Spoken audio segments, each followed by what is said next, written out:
Hi, it's Trish, and I just wanted to bring another video to tell you what's happening here at the homestead.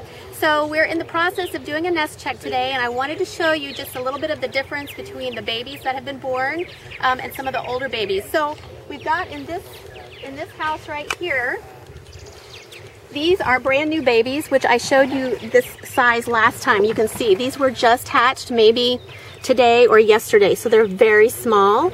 So those are just 1 day old.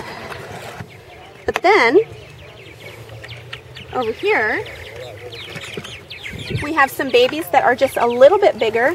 These are about 9 days or 10 days old. So you can see the feathers are beginning to come in.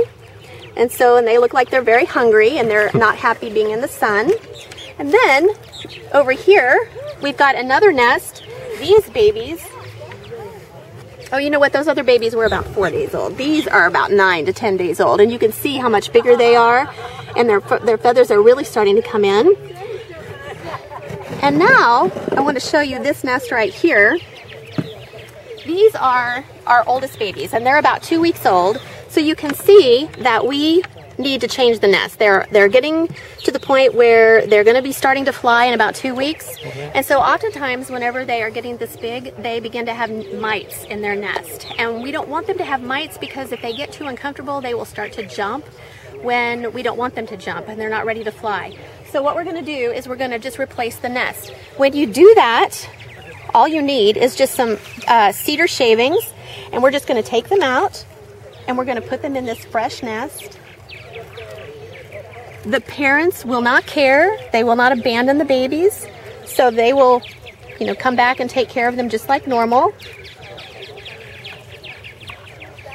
Don't go with me. Okay.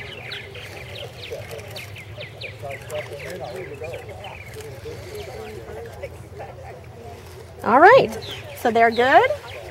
We're going to put them in. We're going to get rid of that old nest. And now they are good to go. So there you have it. That's a nest check and a nest clean. And we'll do that for all of the nests as the babies turn 2 weeks old, just to make sure that they don't get covered with mites or that the nest becomes unlivable. So that's all for now, and we'll see you next time.